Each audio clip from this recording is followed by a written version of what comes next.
Boa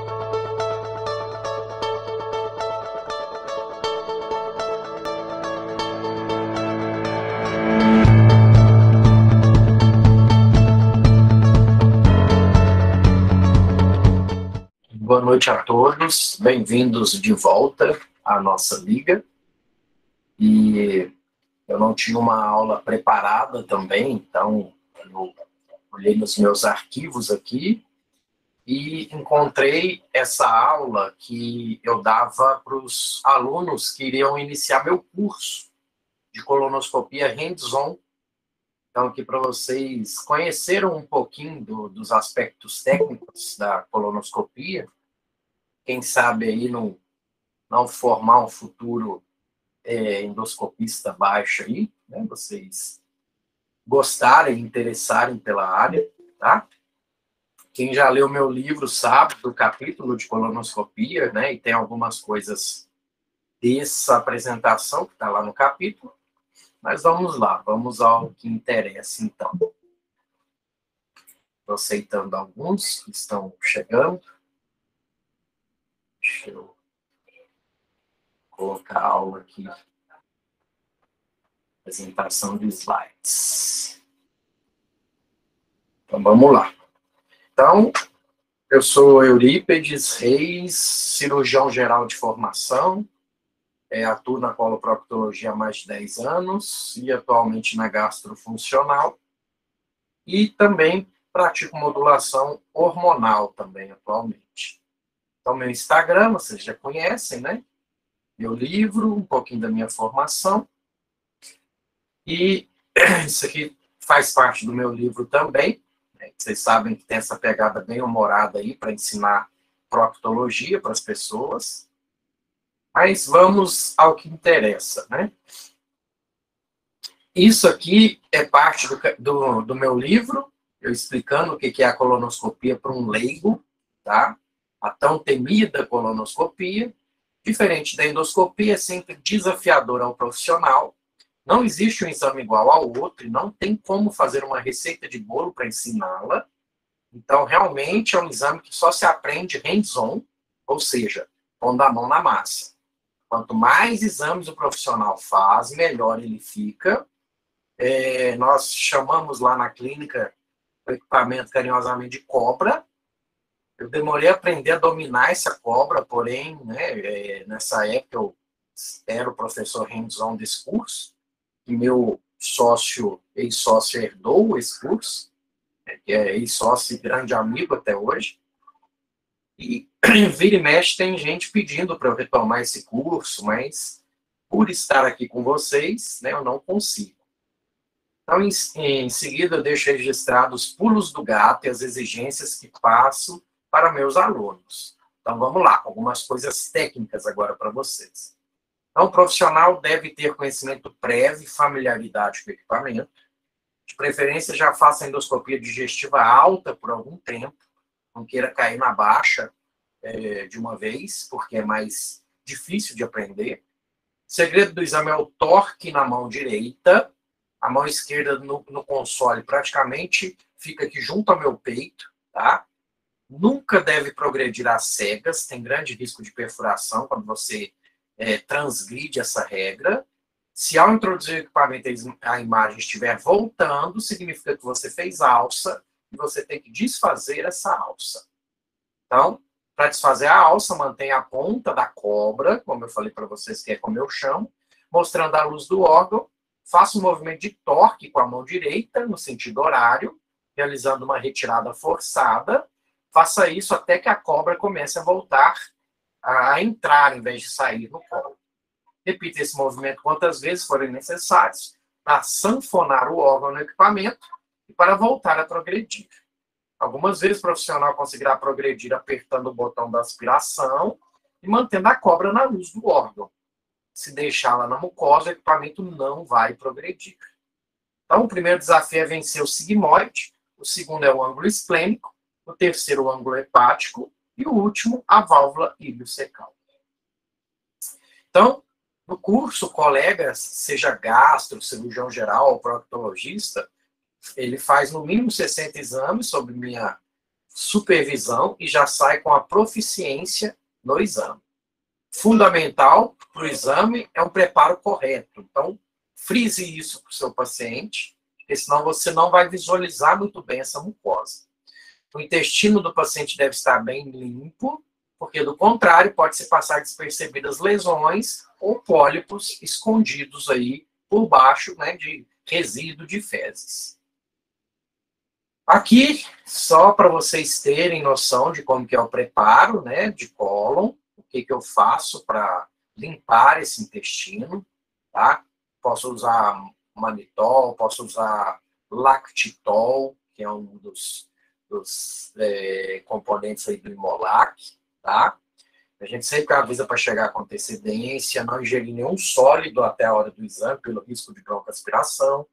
Evitar leites e derivados, frutas, verduras cruas, porque vai deixar resíduo no colo, tá? E no dia do exame, não comer nada. Tem que frisar isso para o paciente, tá? Aqui, continuando, né? Caso o exame for no período da tarde, tem algumas coisas, alguns detalhes que são um pouquinho diferentes, tá? Evitar esmalte escuro, porque a gente monitoriza esse paciente. Bijuterias, joias, porque às vezes eu preciso usar a pinça para cauterizar, um pólipo para ressecar, né? Se desistir do exame, ou impossibilidade de comparecer, cancelar ou remarcá-lo por meio do telefone. É sempre bom falar isso, porque às vezes, como é um exame que demora um pouquinho mais e depende muito do examinador, né? Eu não marco muitos exames em um período. Então, eu preciso saber disso com antecedência para me programar com os pacientes. Por isso que é um exame que é difícil fazer com hora marcada também, tá? E a gente sempre pede para trazer exames anteriores para possíveis comparações. Pacientes com mais de 65 anos devem fazer risco cirúrgico. Não é guideline, não é protocolo, mas na minha clínica, nos meus pacientes, eu tenho esse protocolo, tá? Porque não é a idade cronológica que importa, sim a idade do coração, tá? Então, se é um paciente que tem 65 anos, né? E o coraçãozinho está bem derrubado, por ser um exame que exige sedação, uma sedação profunda, desidrata pelo preparo. Pelo simples fato de eu insuflar o cólon desse paciente, que já dá o reflexo vagal, eu tenho que ter um paciente que tenha um coração legal, né? Tanto que tem pacientes que têm 80 anos, com coração de 50, e que estão lá vendendo saúde, tá? Se a avaliação cardiológica mostrar que o risco do exame supera seus benefícios, contraindicamos o exame e lançamos mão de algum outro exame de imagem para aquele paciente em específico. Mas nunca, né, na medicina, tem que ter o princípio do primo non nocere, que primeiro não lesar. Então, o paciente não pode sair da minha mão pior do que ele chegou. Tem que sair pelo menos igual. Então, essa avaliação também nos ajuda a decidir se o exame pode ser feito em regime ambulatorial, com a sedação ali, ou se tem que ser feito em regime hospitalar, sob suporte de anestesista. Então, o exame ambulatorial é feito sob sedação. Eu opto por uma sedação que deixa ao menos algum grau de consciência, pois isso serve de uma espécie de termostato. Se o paciente está reagindo demais, eu posso estar forçando a alça. Se ele estiver reagindo demais, pode ter formado a alça lá dentro, que é uma curvinha. Logo vocês vão entender do que se trata, tá? E cabe a mim ir corrigindo e retificando o aparelho, caso eu perceba que esse termostato aí, que o paciente está reagindo muito. Há algo que já me perguntaram outras vezes, portanto, acho válido esclarecer aqui, tais como: doutor, meu exame não pode ser feito sem sedação? E a minha resposta é sempre a mesma: nunca, tá? Apesar de que uma seguidora, né, até brigou comigo no Instagram: você está me chamando de mentirosa, porque aqui na Europa a gente faz sem sedação. Eu falei: tudo bem, né? Eu não sabia disso. Isso é novidade para mim.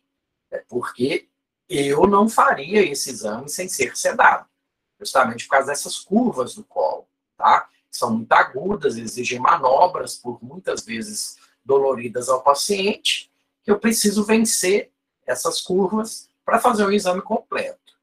Forçar o exame nessas situações aumenta muito o risco de perfuração do órgão. A sedação.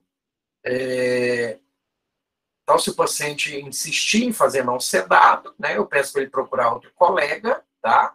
Pois já é um procedimento constrangedor por si só. Imagina um paciente acordado em sala, tá? Mesmo com sedação, o paciente pode reagir muito e demonstrar que está tendo muita dor. Apesar dele não se lembrar, tá? Devido à medicação, um bom proctologista interrompe o exame para não colocar esse paciente em risco. Termos de consentimento, como qualquer outro procedimento invasivo, tá? Eu já menciono ali possíveis complicações. Chegou a hora de falarmos disso. Todo paciente deve assinar, não só assinar como ler. Já atendi pacientes que desistiram de fazer o exame após ler o termo, porém, ele não é feito para assustar, assim, para informar, igual uma bula de um remédio, né? Se você ler alguns remédios por inteiro, vê que muitos de vocês ficam com medo de tomar até um paracetamol, tá? Então, no termo de consentimento constam todas as possíveis complicações e as fases do exame, inclusive, falam em morte. Tá? Eu tenho que falar isso. E os remédios também falam isso, se vocês forem ler a bula, tá? O paciente pode desistir do exame a qualquer momento. Assinou o termo, não quero assinar, tchau e benção, pode ir para casa, ou marque outro lugar, mas sem assinar termo, não faço o exame, tá? Então, aqui é só o exemplo para vocês, né, do que está escrito no termo de consentimento, tá? Não vou ler completo para vocês, mas vocês terem uma noção de que falo tudo, falo que pode ter necessidade, é incomum, mas pode acontecer complicações sérias.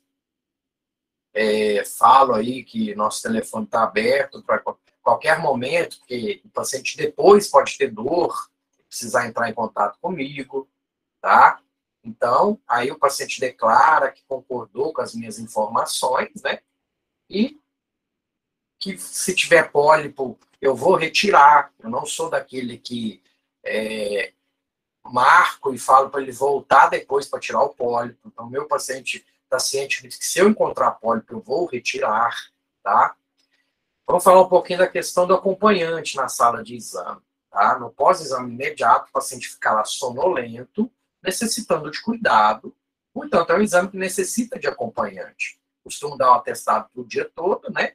Para o paciente e para o acompanhante. Se porventura você vier a ser um acompanhante do paciente com colonoscopia, também deverá seguir algumas regrinhas de conduta básicas aqui. Ó.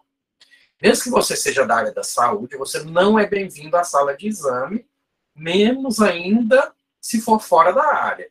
Pode ficar tranquilo, pois o médico nunca fica sozinho com o paciente.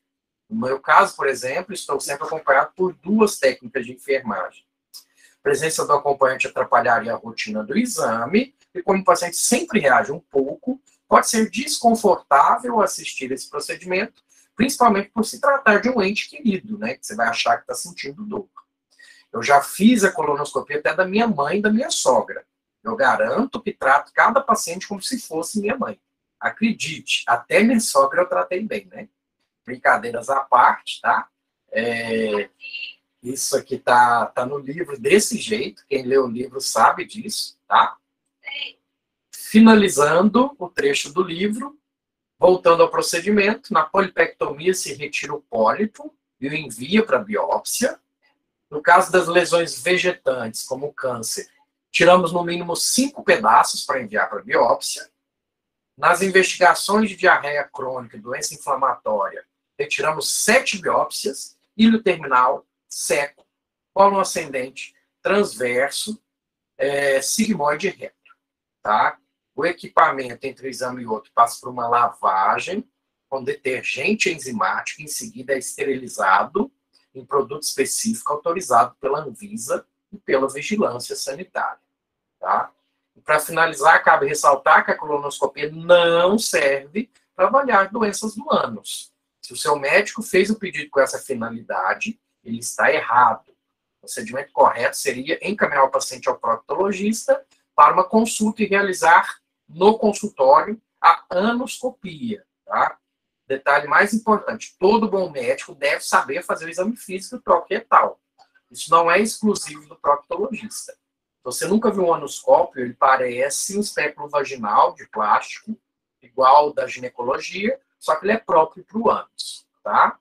Então, espero que tenha desmistificado um pouco sobre esse exame tão importante. Ainda não inventaram nenhum outro método melhor para prevenção do câncer coloretal. Agora eu vou falar bem, assim, para vocês, né, superficial, a questão da técnica, tá? Que vocês não precisam saber disso agora, que é para médico mesmo. Mas existe exame feito em 4 mãos, que é proscrito hoje em dia. Geralmente é um médico só e ninguém empurra o aparelho para ele. Antigamente era o médico no controle, nessa parte que vocês estão vendo aqui, e alguém empurrava. Hoje se sabe que o torque da mão direita ali no equipamento é mais importante do que realmente a manopla, tá? O que mais que eu posso falar aqui para vocês? Tem os 4 pontos fixos do cólon, né? Parte inferior do reto, transição sigmoide descendente, ângulo esplênico e hepático. O colonoscópio não deve estar mais perto dos pontos fixos em um ângulo agudo, que aí aumenta o meu risco de perfuração, né? E sanfonar o cólon, tá? É uma técnica que reduz dor, né? E tem um controle melhor do endoscópio em minha mão. Então, aqui, para vocês entenderem um pouquinho, né, da colonoscopia, aqui, sanfonando o sigmoide, ali, puxando o ângulo esplênico para sanfonar esse sigmoide, para que o aparelho entre de forma mais precisa, tá? Inserção efetiva. Isso aqui que eu quis dizer quando não entrar muito angulado, porque aqui vai tampar minha visão, né? E eu vou acabar não progredindo, tá?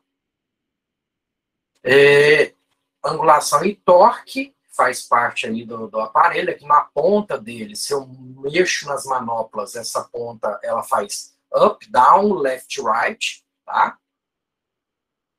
Então, a mão direita empurra, torque e angulação, evitar movimentar cegas, empurrar em um ângulo, último recurso em um trajeto curto, tá? Aqui, ó, quando eu tô com essa visão no colonoscópio, eu tenho que parar e ver qual é o problema, tá insuflando corretamente, não tá? Avançar no líquido é uma tática interessante. Mudar de posição, tem colegas que gostam. Eu sempre faço em decúbito lateral esquerdo e dificilmente eu mudo o paciente de posição. Então, ó, aqui a luz está na conjunção das pregas, né, no centro das pregas, e aqui vocês estão vendo, provavelmente está para cima aqui, ó, as linhas arqueadas. Eu sei que a luz vai estar no teto aqui, tá? Perdido sem movimentos ao azar, de forma nenhuma ande sem saber o que você está fazendo, tá?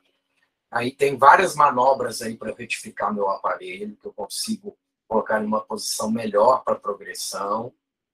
Aqui algumas imagens do que eu vejo no reto, né, desde o ânus até as válvulas de Houston. Sigmoide, eu tenho que sempre encurtá-lo para conseguir vencê-lo, tá? Então, perca tempo no sigmoide para que você ganhe tempo no final do seu exame, tá? Alça, né? O volvo, às vezes é útil para ajudar a progredir, parou de progredir, torque e tração até o aparelho voltar a andar e não sair, tá? Então, aqui um pouquinho, para vocês terem noção dessa questão do torque, do vai e vem, do calçar o cólon no aparelho, tá? Aqui um descendente, né? Lumen, intubação é mais fácil. Não está fácil? Então, retifica mais uma vez para tornar fácil. Essa parte não é difícil, tá? Aqui o ângulo esplênico, né? Que é uma daquelas primeiras partes que é mais dificultosa para a gente vencer. Considerar a compressão do sigmoide, eu vou mostrar para vocês como que a gente faz isso por fora. Torque sempre horário, tá? O transverso tem essa imagem em triângulo, ó, essa imagem de quadro, né? Forma triangular. No final disso, eu vou ver a mancha hepática, e eu sei que eu venci o transverso, né? Vai e vem, às vezes eu uso a aspiração para andar, eu dou toques na aspiração, mirando numa parede, isso suga o meu aparelho para dentro. Às vezes preciso fazer a compressão umbilical, eu chamo de 1, 2, 1 sigmoide, 2 transverso. Vocês vão ver mais para frente como é que eu faço isso, tá? Aqui o ângulo hepático, né, que é um pouquinho mais difícil de vencer, que ele pode ser um pouquinho mais agudo, tá? E aqui, quando eu chego no seco, eu visualizo isso. Aqui é a entrada do seco, aqui a válvula iliocecal, tá? Orifício do apêndice aqui. Às vezes, com aspiração, eu termino de calçar esse seco no meu aparelho. E o ilho terminal, tem algumas técnicas aí para a gente achar ele meio que às cegas mesmo, conseguir entubar para entrar no ilho terminal para ver a porção final do intestino delgado, tá? Então, aqui um pouquinho das técnicas para desfazer a alça, né, que eu ensino para o paciente, para o aluno, passa comigo. Essa questão aí do movimento paradoxal, às vezes está dobrando o aparelho. A questão das alças, como que eu desfaço cada tipo de alça. Então, para o aluno eu ensino passo a passo, né, mas não tem jeito, é hands-on, tá? É com ele lá e eu, igual o papagaio de pirata ali no ombro dele, mostrando, às vezes tem que pegar o aparelho para mostrar para ele o que ele está fazendo de errado, tá? Revertendo essas alças. Aqui as compressões que eu falei para vocês. O paciente está deitado em decúbito lateral esquerdo. Então, para segurar o sigmoide, eu vou do umbigo para a maca, para segurar o transverso, do umbigo para o tórax. Aí eu posso fixar os dois ao mesmo tempo também. Aí minha técnica de enfermagem é treinada, eu falo, aperta 1, ela já sabe que é sigmoide. Aperta 2, ela sabe que é transverso. 1 e 2, ela vai com as duas mãos, um em cada localização. Então, preparo, eu tenho que falar no laudo, tá? Eu uso a escala de Boston, que é uma escala que me mostra como é que está o nível de sujidade desse cólon, tá? Então, aqui está como é que é dividida a escala de Boston, né? Eu divido os 3 segmentos ali, tá? Quando eu visualizo bem a mucosa, ganho uma nota 3. Quando eu não visualizo, ganho a nota 0. Quando eu não alcanço, por exemplo, tá? Então, o mínimo de 0 pontos, o máximo de 9 pontos para um preparo. Tá? Aqui, ó, excelente, bom, regular e inadequado, colo esquerdo, transverso e colo direito. Eu faço a somatória para saber o Boston desse paciente. E aqui você vê no 3, eu vejo bem a luz. No 2 tem uma sujidade, mas é aspirável. No 3, uma sujidade. No 2, né, no 1, uma sujidade mais grosseira. No 4, fezes formadas. No 0, fezes formadas. Então, é 3, 2, 1, 0. Então, por que isso é importante? Né? A qualidade do preparo é fundamental para que seja realizada a recomendação de segmento após a realização da colonoscopia de screening de câncer. Um preparo ruim aumenta a chance de lesões passarem despercebidas, resultando no que a gente chama de câncer de intervalo. Mas eu fiz a colonoscopia tem 1 ano, como é que em 1 ano apareceu esse câncer? Então, se eu mostrar no Boston, que estava um Boston ruim, eu ia repetir essa colonoscopia em 1 ano. Então, não vou ter o câncer de intervalo. Entendeu? Então, no caso de preparo inadequado, recomendado que a colonoscopia seja repetida em um tempo menor.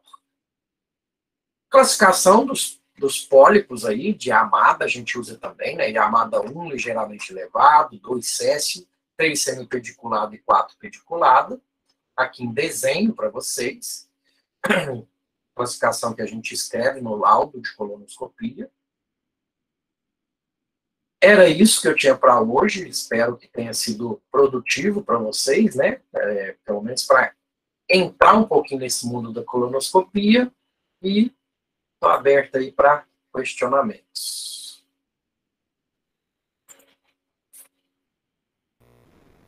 Doutor Eurípides, eu tenho uma Sim. dúvida, não é relacionada muito à colonoscopia, mas é a diverticulite. Tem uma causa específica para a diverticulite ser do lado esquerdo e a diverticulite hemorrágica do lado direito? Então vamos lá. Teoricamente, tá? Não é que é do lado esquerdo e do lado direito. A diverticulite que sangra, o divertículo que sangra é o divertículo do idoso. Então, é um divertículo que ele surgiu da fraqueza da parede, da onde entra os vasos para irrigar aquela parede. Então, ele é um falso divertículo e ele perfura mais também, tá? A diverticulite perfurada é mais comum nesse por ser uma camada mais leve. E, e todos os dois são mais do lado esquerdo, tá? Do lado direito é raro ter divertículos. É óbvio que tem a doença diverticular pancolônica, é o que a gente chama quando tem o cólon todo. É mais raro, tá? Mas eu já vi muito em colonoscopia. E geralmente são pacientes que têm a forma mista. Ela vai ter tanto por fraqueza da parede, que é essa que eu expliquei para você, que é mais nos idosos, quanto por punção, que essa tem todas as camadas, então essa inflama mais do que sangra, tá? E é mais comum abaixo dos 50 anos de idade, vamos dizer assim. E em termos de até de conduta de tratamento é diferente, né? Tanto que em uma eu tenho que 90% das vezes o sangramento é autolimitado, para sozinho, então só mudanças de hábito, estilo de vida resolve.